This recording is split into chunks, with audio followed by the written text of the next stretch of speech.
Hoy creo que es la última sesión que tenemos previo al examen primer parcial. Yo les espero que esta sesión sea breve y trataré de darles el contenido del examen primer parcial. Creo que el examen es 7 de marzo, no. Sí, 7 de marzo creo que es, según me dijeron. El licenciado es el 7. 7, ¿verdad? Es... Así es. Lunes 7. A ver. Perdón, no. Sí, licenciado, lunes 7 de febrero. Lunes 7. Oh, qué raro. Muy bien. Bueno, entonces ya vamos a estar para el lunes 7, lo que les voy a indicar. Bueno, estamos por el tema de la Corte Penal Internacional, donde manifestamos las características de la Corte Penal Internacional, la historia de la Corte Penal Internacional, cuando ya es competente por parte de nosotros la Corte Penal Internacional, a sabiendas que tiene competencia a partir del año 2012, especialmente julio del año 2012, se tiene competencia por parte de la Corte Penal Internacional a los hechos acontecidos en Guatemala. Recordarles que de conformidad con el principio de legalidad de la no retroactividad de la ley, prácticamente no se pueden conocer hechos antes a que entre vigencia la jurisdicción de la Corte Penal Internacional. En este caso, la Corte Penal Internacional no puede conocer hechos antes del año 2012 ocurridos en Guatemala. Solo puede conocer hechos a partir del año julio del año 2012 en adelante. O sea, prácticamente en este mes de julio tendríamos 10 años de ser parte de la Corte Penal Internacional. Entonces, nos quedamos en los crímenes. ¿Qué crímenes conoce la Corte Penal Internacional? Les manifesté el de genocidio, lesa humanidad, crímenes de guerra y el de agresión. Son los 4 crímenes que conoce la Corte Penal Internacional. Veamos el delito de genocidio.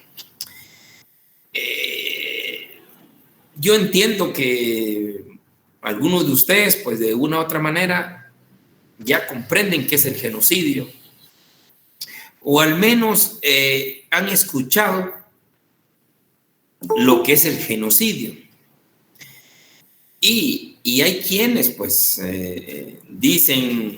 afirman que aquí en Guatemala hubo genocidio y salen a manifestar y todo el asunto, pero ¿saben qué es el genocidio? Es algo que siempre me ha pasado, no crean, porque genocidio para mucha gente es matanza.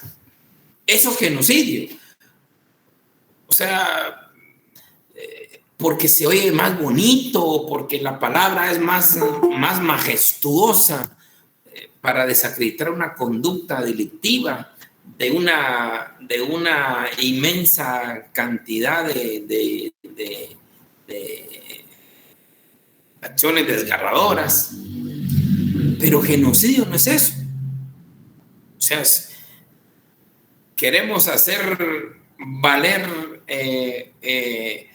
un fuerte reproche social a una persona genocida o genocidio, o cometió genocidio, porque se oye bonito, pero ¿qué es el genocidio? Es que ahí está el problema. ¿Qué es el genocidio?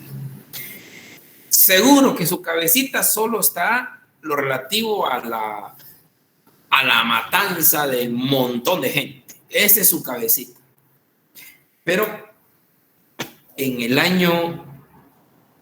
9 de diciembre de 1948, o sea, coincidentemente un día antes de la Declaración Universal de los Derechos Humanos, ahí surgió la Convención Internacional contra el Delito de Genocidio. Sí, don Eddie, cuéntenos. Yo quería compartir la definición del consultor magno jurídico sobre genocidio. No sé sí, si por favor. Parece, licenciado. Por favor. Genocidio. Crimen que consiste en destruir en todo o en parte un grupo nacional, ético, racional o religioso y que se tipifica con cualquiera de los actos de matar a miembros del grupo, causar grave daño corporal o mental a los miembros del grupo, imponer deliberadamente el grupo condiciones de vida calculadas para ocasionar su destrucción material, en todo o en parte, imponer medidas encaminadas a prevenir la natalidad dentro del grupo o transferir forzosamente niños de un grupo a otro. Solamente. ¿Usted qué continúa, leyó? Pero... Perdón, don Eddie, ¿usted qué leyó? Si quiere, puedo continuar. ¿Qué fue lo que leyó usted? Perdone. Que es toda aquella falta... Sí, pero ¿qué fue lo que leyó? ¿Qué libro? Que afecte... ¿Cómo? Genocidio. Mi consultor magno, el diccionario judío consultor magno de Mabel Goldstein. Ok. Si usted me hace el favor de ver el artículo 376 de su Código Penal, le dice casi exactamente lo mismo. Por esto a lo que yo les venía a decir. Miremos el 376. El 376 relata taxativamente, solo le cambian de posición a lo que es que el genocidio, porque el invento no es bien de los legisladores ni nada, sino el invento del genocidio fue precisamente cuando las 5 potencias vencedoras llegaron y descubrieron estos actos inhumanos, ya casi innombrables, donde tenían a niños, ancianos, mujeres, sin derecho a nada más que solo a comer y trabajar, esos campos de concentración masivos donde mataban a gente porque ya no servía para trabajar. Fue donde empezaron a preocuparse. Esto es asesinato, sí es asesinato, es matanza, pero aquí hay que darle un calificativo más allá, porque no es lo mismo matar a 100 personas por matar.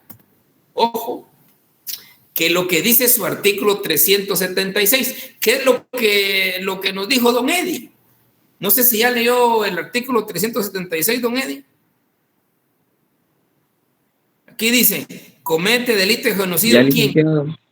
Propósito de destruir total o parcialmente un grupo nacional, étnico, religioso, efectuar cualesquiera de los siguientes hechos: muerte de sus miembros, lesión que afecte gravemente a la integridad física o mental del miembro del grupo, sometimiento del grupo de miembros de sí mismo a condiciones de existencia que pueda producir su destrucción física total o parcial, desplazamiento compulsivo de niños o adultos del grupo a otro grupo, medidas destinadas a esterilizar a miembros del grupo, de cualquier otra manera impedir su reproducción. O sea, en conclusión, el genocidio no es matar, como mucha gente cree. Para lo equiparan con matanza, pero no, el genocidio lleva más allá. Ya cuando veamos la teoría jurídica del delito, vamos a ver los elementos subjetivos, y hay elementos subjetivos especiales del tipo. Hay un elemento más allá que el elemento subjetivo típico, doloso o culposo. Hay un elemento más allá, el elemento muy importante que distingue el genocidio de cualquier otra matanza o cualquier otra circunstancia atroz, es el elemento subjetivo especial del propósito de destruir total o parcialmente a un grupo correspondiente. Miren lo que está diciendo el genocidio. Miren la diferencia. Cuando alguien llega a una población y mata a 1000 personas de esa población, simplemente porque no los quiere o no, simplemente porque se le da la gana de matarlos ahorita. Ese es el caso A. Veamos el caso B. Cuando alguien no quiere matar gente, no, lo que quiere es esterilizar a toda la gente para que ya ese grupo de gente ya no siga, ya no se reproduzca. Porque tengo el propósito de destruir totalmente ese grupo. La pregunta es, ¿qué es genocidio de los dos? ¿Los dos son genocidios o uno es distinto al otro? Los dos son genocidios. Uno es distinto al otro. Uno es distinto al otro. Porque el primero tiene deseos y ánimos de matar por matar y no tiene ese propósito, ese elemento subjetivo que el propósito, que eso es lo que reivindica realmente el genocidio, lo hace distinto. El propósito de que yo tengo que en esa población ya no se vuelvan a reproducir jamás o que ya no existan, pero mi propósito es esa población por motivos de étnicas, religioso o cualquier otra circunstancia similar, no quiero que se vuelvan a reproducir. El primer caso, solo matar por matar.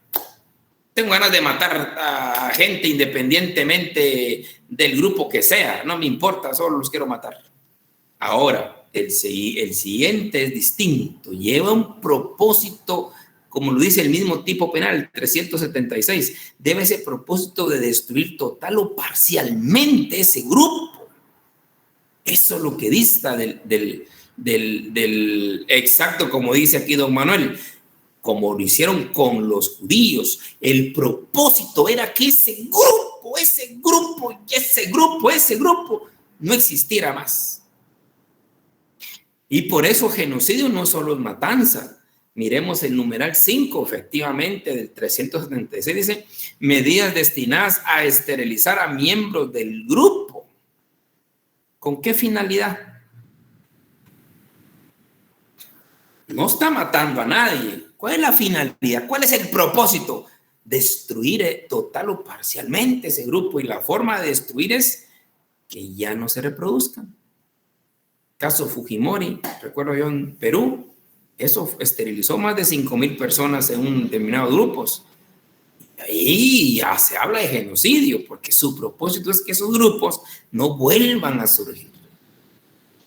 El tema también, los matrimonios forzados.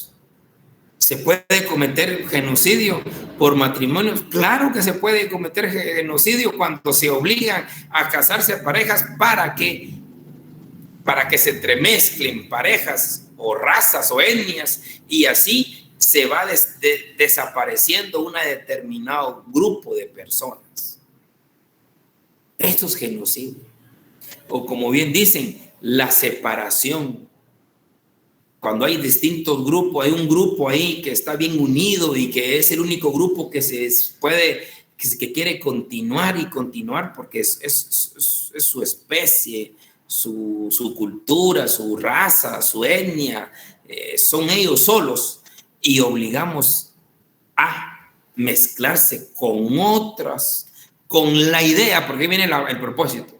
Si lo hago simplemente porque no sé, no, solo porque quiero, pero si tengo un propósito de que lo que quiero que este grupo único ya no siga siendo único, sino que se entremezclen, ahí es genocidio también, porque lo que quiero es acabar total o parcialmente con un determinado grupo. Eso es genocidio. Yo entiendo que muchos de ustedes se le ha hecho la creencia que todo es matanza, y no. Leamos el 376, la bibliografía que tocó don Eddie me parece genial, y podemos buscar mucho más bibliografía, y siempre la palabra a propósito, porque esto, vuelvo a insistir, no es producto de pensamiento de nuestros legisladores, no, esto viene a raíz de la Convención Internacional contra el Genocidio, y vuelvo a insistir, de fecha 9 de diciembre de 1948. Y se hace remembranza a esto porque coincide con un día antes a la Declaración Universal de los Derechos Humanos. Ahí se consolidó la Convención del Genocidio, porque la idea era humanidad despierte, Estos hechos que fuimos a encontrar al finalizar la Segunda Guerra Mundial son hechos que no se pueden volver a repetir por el odio que se tiene a un grupo determinado, religioso, racial, étnico. Ese odio. Por eso es que quieren de distintas maneras lograr que ese grupo desaparezca de una vez. Eso es genocidio. Y hay diferentes maneras, como les digo, por violaciones. Si un dirigente político dice, violen a todas las mujeres de este grupo para que a la larga después así se reproduzcan otra gente, que se reproduzca otra gente y no ese grupo, ahí también hay genocidio, porque es con el propósito de destruir total o parcialmente el grupo. Esto es genocidio. Ahora veamos lesa humanidad. La lesa humanidad pues se lleva un matiz un poco diferente, porque la lesa humanidad ya son actos especialmente actos generalizados o generales o sistemáticos, que hace la autoridad de un Estado. Perdón, joven, solo voy a estornudar, lo siento.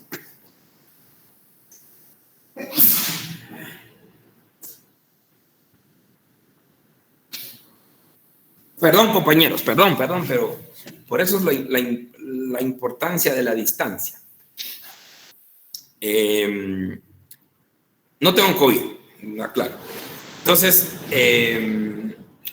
la lesa humanidad, el delito de lesa humanidad, son actos que se hacen de una manera por parte del gobierno, especialmente, o autoridades políticas, una forma sistematizada o generalizada a la población civil. Son ataques generalizados o sistematizados dirigidos a la población civil. Ahí entran también las matanzas, los ataques generalizados, la esclavitud sexual, los embarazos forzados, desaparición forzada, persecuciones a la población civil, pero no es que tenga un ánimo como el otro. El propósito del otro es desaparecer un grupo total o parcial de una vez. En cambio aquí son actos que no tienen ese propósito, pero que sí afectan seriamente a la población, porque son ataques generalizados o sistematizados que provocan matanza, esclavitud, desapariciones o embarazos. Don Paulo. Buenas tardes, licenciado. Un ejemplo de lesa humanidad sería como la masacre de Panzós, ¿no? ¿Me equivoco? Es que eso, ¿sabe lo que ocurre aquí en Guatemala? Caemos a lo mismo. Nos gustan los nombres bonitos, a veces ni lo sabemos. Tenemos que estudiar ahí cuál era la intención, qué es el propósito. Si están en un conflicto armado, si hay un conflicto armado, pues y esto es lo que últimamente creo que están sentenciando los tribunales, son delitos, y lo dice aquí, hay un artículo, son delitos contra los deberes de la humanidad. Y esto lo vamos a ver ahorita, despuesito, cuando veamos los crímenes de guerra. Ahí lo vamos a ver. Tengámoslo presente. Pero genocidio ya sabemos el propósito. Lesa humanidad son ataques generalizados, generales o sistematizados. ¿Qué quiere decir así? ¿Qué quiere decir con ataques generales? El gobierno, especialmente los líderes de los gobiernos, empiezan a hacer ataques globales a la población. Pueden hacer ataques en Quiché, ataques en Huehuetenango, ataques en Cobán, o desapariciones, o esclavitud sexual, ataques generales, o sistematizados. ¿En qué consiste lo sistematizado? Que saben ellos en dónde puede afectar más, hacerle daño a la población con ataques puntuales a determinadas personas, a determinados líderes, a determinadas lideresas. Entonces ahí ya se convierte en lesa humanidad.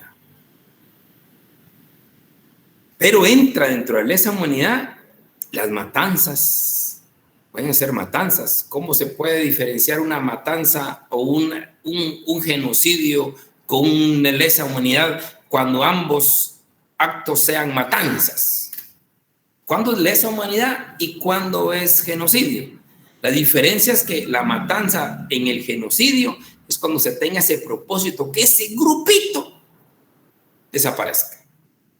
Ahora, la matanza dentro de lesa humanidad son actos del gobierno donde matan una determinada población sin alcanzar el propósito de que ese grupo desaparezca de una vez, sino que es una matanza para intimidar, para evitar que la población se subleve, por ejemplo.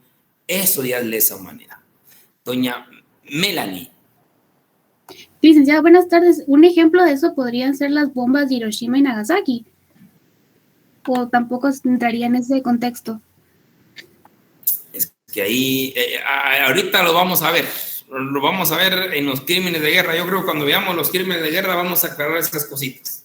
Esas son cosas ya más de crímenes de guerra. Eso lo vamos a ver. ¿Pero? Es que la lesa humanidad es cuando no existe guerra.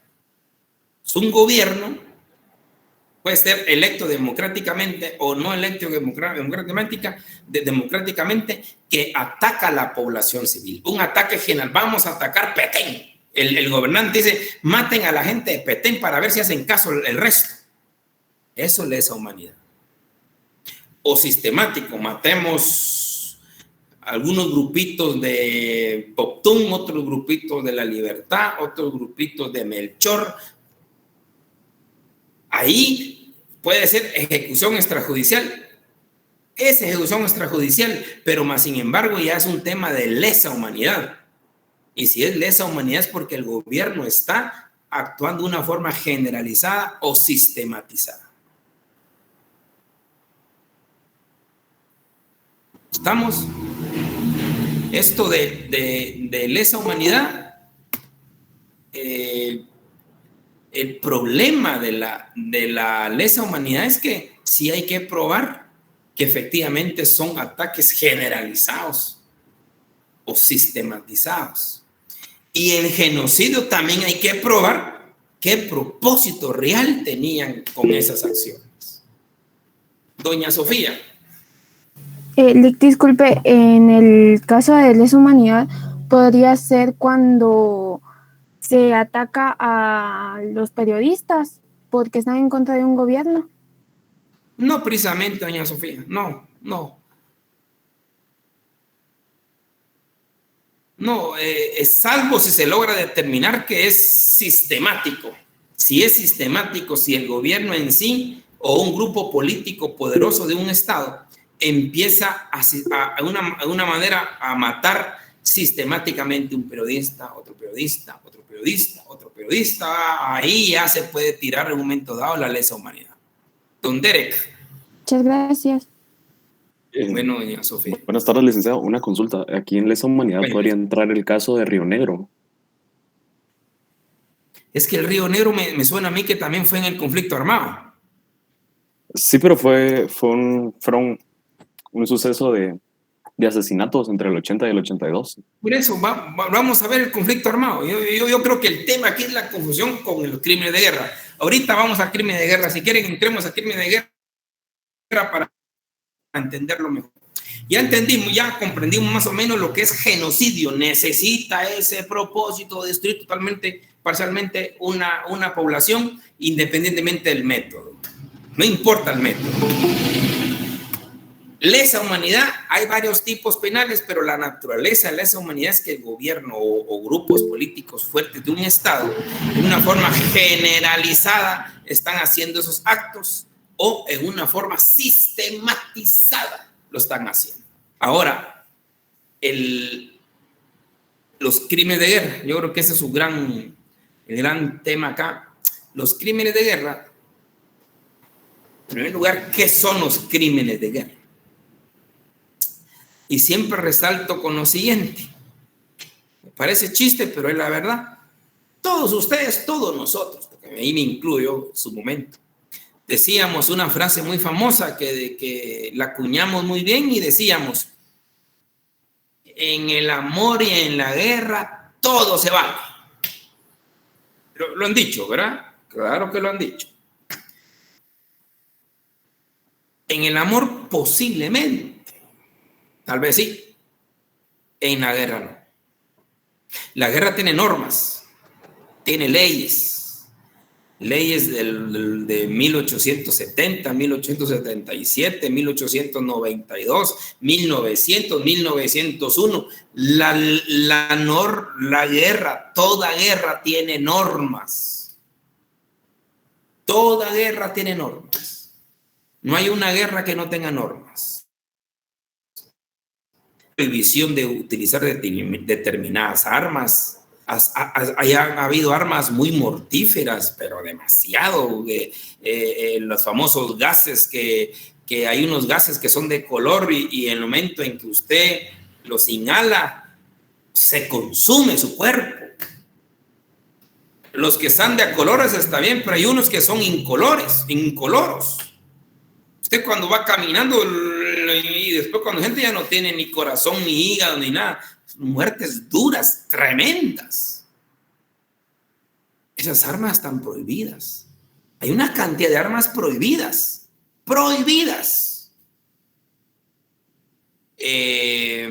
Hay reglas, por ejemplo, el tema de declaración de la guerra.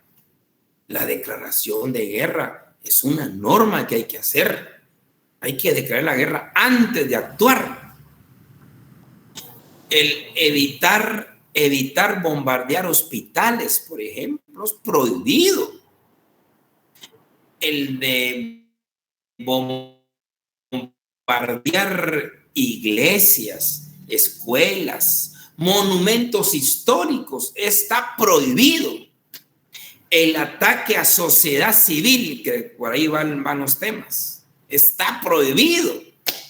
El ataque a población civil que no está levantada en armas, eso está prohibido. El ataque a niños, no digamos, está dentro de la población civil. Eso está prohibido. Legalmente prohibido. Internacionalmente prohibido. Por eso no crean en ese refrán que ustedes mismos lo han dicho: en el amor y en la guerra todo se vale. Jamás. Hay reglas, hay normas. Últimamente son los convenios de Ginebra de 1949, son los que, aparte de todo lo anterior, porque en los convenios de Ginebra destaca ese cuidado y protección a la sociedad civil, a iglesias, hospitales, monumentos históricos, el rescate de náufragos. Ojo, si hay un combate en el mar y este barco destruye a lo hunde, y este barco mira que hay náufragos, los tiene que salvar. Es norma de guerra, los tienen que salvar.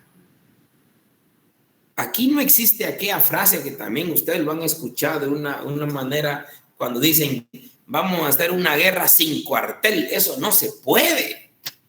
No existe. Porque hay reglas de guerra, tanto en conflictos nacionales, internos o internacionales. Hay reglas. ¿Qué es la guerra sin cuartel? O lo que pretenden hacer valer de la guerra sin cuartel es una guerra donde no existan prisioneros de guerra. Eso no se puede. Entonces, ningún Estado puede venir a decir: vamos a hacer una guerra sin cuartel. Eso está prohibido. ¿Por qué? Porque si no, a cualquier sujeto que se rinda No lo van a tener de prisionero de guerra, sino lo van a matar. Eso está prohibido. El trato humano a los prisioneros de guerra también. Los prisioneros de guerra tienen derechos. Ahora, ¿qué pasa cuando un soldado o un militar o cualquiera otra persona o autoridades no respetan esas normas de guerra? ¿Qué pasa cuando no respetan la obligación que tienen de rescatar náufragos? No respetan la obligación de cuidar bien a los prisioneros de guerra. No respetan el atacar a la población civil. No respetan el bombardear escuelas, hospitales o monumentos históricos. ¿Esto cómo se llama? Jóvenes. Crímenes de guerra. Muy bien. Guerra. Así. Esos son crímenes de guerra. O sea, imagínense. O sea, la guerra tiene normas. Tiene normas. Y cuando se violan las normas, se convierte en crímenes de guerra. Y estos son criminales de guerra. Yo siempre le saco ¿cómo se llama? Con películas. Ojalá que no me van a decir, ahí viene el peliculero, pero bueno, no me importa que me traten, pero hace algunos años vi una película sobre eso precisamente, donde un grupo de población civil armada viene y ataca una embajada de Estados Unidos. Y entonces los soldados que estaban arriba de la embajada, pues queriendo librar, porque estaban esperando el helicóptero y la población civil, unos encapuchados y disparándoles a los soldados, ellos se enfrentan con esta población, matan a esta, no sé, hieren o matan a esta población, y después ellos son juzgados y se los llevan ¿a dónde? A Estados Unidos, con tribunales militares, tribunales que los pueden sancionar o los pueden condenar o absolver. Entonces, ¿por qué? Porque se va a analizar si violentaron las normas de guerra. ¿Se recuerdan ustedes? Esto sí no es película. En saber, después de la invasión estadounidense a Irak,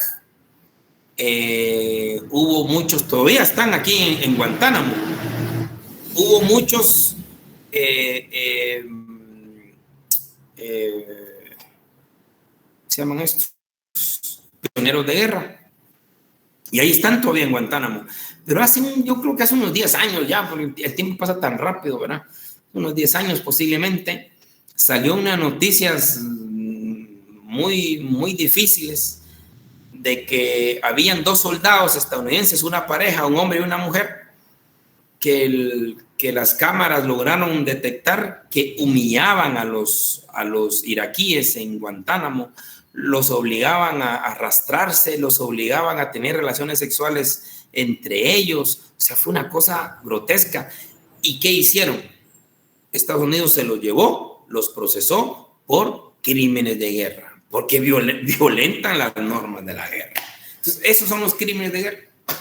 Y eso es lo que uno tenemos que ver en cada caso concreto, si existió genocidio, si existió un ataque generalizado sistemático para que sea lesa humanidad, o existió un conflicto armado interno e internacional, una violación a las normas de guerra, especialmente a los convenios de Ginebra y una cantidad de convenios que hay para que efectivamente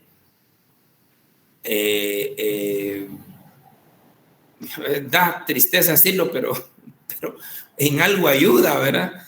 Es tratar de hacer más humana una guerra. Perdonen esto, pero hacer lo que dice en libros, tratar de hacer más humana una guerra, porque hay prohibiciones, hay que evitar un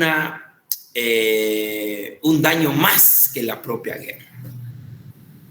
Entonces, esos son en sí los crímenes de guerra, la violación a las normas y leyes que rigen los conflictos armados internos e internacionales. Y de ahí surge la famosa Cruz Roja Internacional, precisamente para eso, ir a ver en plenos conflictos, velar esos derechos fundamentales, porque en lugares o en tiempos sin guerra, pues ahí está el derecho internacional de derechos humanos o los derechos humanos. Y ya en un conflicto armado interno e internacional, ahí está la Cruz Roja Internacional velando por tratar de hacer lo más humanamente posible un conflicto armado. ¿Verdad? Pero ahí viene lo que es los crímenes de guerra. Así que piénsenlo otra vez lo que van a decir en cuanto a que el amor y en la guerra todo se vale. No. Ya sabemos. Ya lo sabemos. Entonces, esos son los crímenes o son los delitos que son de competencia de la Corte Penal Internacional, incluyendo el de agresión, que la agresión ha sido tan polémico el tipo de agresión, que creo que hasta el año 2017, o sea, acaba de ser, ya se estipuló de una mejor manera, pero agresión en términos generales es cuando un Estado invade a otro Estado, con uso de la fuerza, por supuesto. Ahí estamos hablando de crímenes de agresión. Entonces, eso en conclusión son los 4 delitos que conoce la Corte Penal Internacional. Aunque hay algo ahí escondidito, que vale la pena recordar que el gobierno que se adhirió a la Corte Penal Internacional en una forma paradójica, porque viendo de dónde viene, fue Otto Pérez Molina.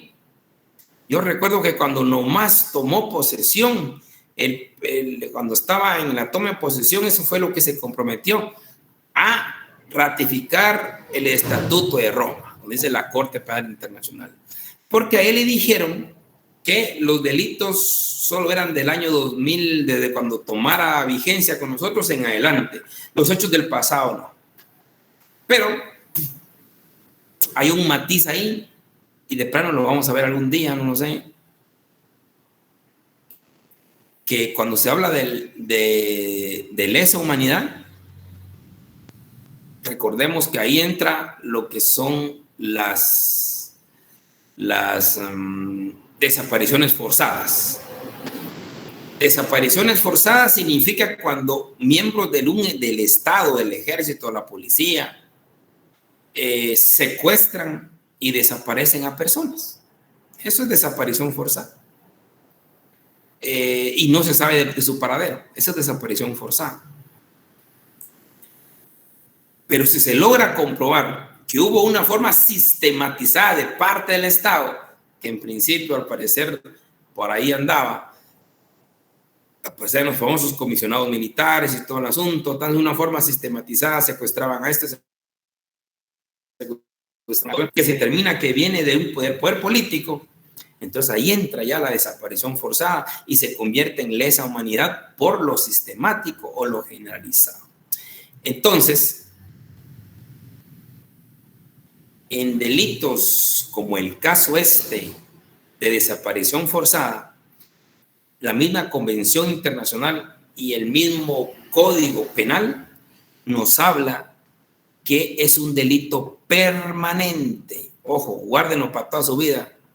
El delito de desaparición forzada es un delito permanente. En palabras sencillas, vamos a definir delito permanente: es aquel que permanece ejecutándose, pues. Se permanece ejecutándose. O sea, nunca logra finalizar la última acción para la prescripción. O sea, se sigue cometiendo el delito.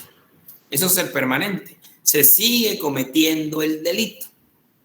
Se sigue cometiendo un delito. ¿Y cuándo deja de cometerse el delito? Hasta cuando la persona desaparecida aparezca o se tenga noticias de su paradero. Mientras no se tenga noticias de su paradero o no aparezca viva o muerta, por supuesto. Mientras no aparezca, el delito se sigue cometiendo, se sigue consumando constantemente, se permanece consumándose y nunca empieza la prescripción.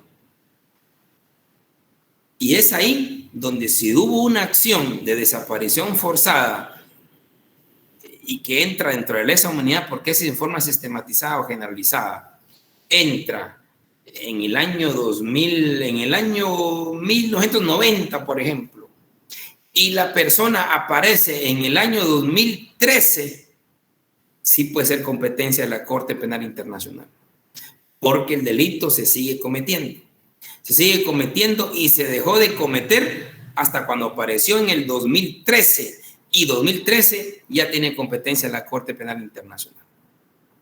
Entonces, solo como les cuento como anécdota histórica de lo ocurrido en ese tiempo de Otto Pérez, que creo que nunca le comentaron ese tema. Muy bien, las penas máximas, la pena máxima está en la cadena perpetua y 30 años de privación de libertad. La verdad es que la Corte Penal Internacional ha tenido muchas críticas, porque ahí ha conocido muy pocos casos y creo que hay como 3 o 4 sentencias nada más. Pero es un gran logro para la humanidad, porque ya tenemos un tribunal no solo permanente, con todas las garantías y derechos expuestos en el derecho penal y procesal penal, sino que también tenemos la garantía que es un tribunal independiente, porque no pertenece a las Naciones Unidas. Miren la importancia de no pertenecer a las Naciones Unidas, porque si perteneciera a las Naciones Unidas, gobierna Estados Unidos o las 5 potencias vencedoras. Es cosa que ellos no quieren. Y para finalizar, pues está el famoso Lubanga, era un jefe de la milicia del Congo, donde reclutaba a menores de edad para militarizarlos. A raíz de eso, pues ahí entra lo que es el crímenes de guerra, porque en las leyes que velan para garantizar un poco más la humanidad en las guerras, pues definitivamente violentó esas normas de guerra y por eso se condenó por crímenes de guerra. En el año 2012, coincidentemente en el mismo año que Guatemala ratifica el estatuto, se da la primera condena. Ya han habido como 3 o 4 condenas más, no ha sido mucho y por eso son las grandes críticas, pero tenemos que empezar a ver con ojos positivos, porque la Corte Penal Internacional, vuelvo a insistir, del momento en que sea permanente e independiente, tenemos la posibilidad de resguardar a la ciudadanía, porque lo que se trata es de resguardar la ciudadanía de las fuerzas públicas, políticas que puede tener el Estado, y por eso ahí entra la Corte Penal Internacional. Bueno, compañeritos, ¿tienen comentarios, por favor? Cuénteme, don Freddy. Una pregunta, disculpa, sé que usted lo dijo, pero no me quedó, me confundió mucho acerca del crimen de agresión, o sea, es una invasión. Ok, no, la invasión que hace un Estado a otro Estado, eso es agresión. Salvador invade Guatemala militarmente, eso es agresión. Ok, muchas gracias. No se preocupe. Es un tema complicado porque tenemos que saber por qué Rusia, por qué China, por qué Estados Unidos pueden invadir y no les pasa nada. En primer lugar, ellos son del Consejo de Seguridad, miembros permanentes. En segundo lugar, ellos no están adscritos a la Corte Penal Internacional. Ahora todos nosotros, sí. Como diría alguien por ahí, los guatemaltecos no aportan absolutamente nada, pero sí para firmar son buenos. Y el problema es que después no sabemos ni qué es lo que firmamos ni en qué nos comprometemos. En cambio, los gringos aportan en todo y no firman nada. Esa es la gran diferencia. Sí, don Paulo. Licenciado, disculpe, un ejemplo de crimen de guerra sería cuando en la época de conflicto entraban a las casas a llevarse a los niños para formar parte ¿Cómo? del ejército.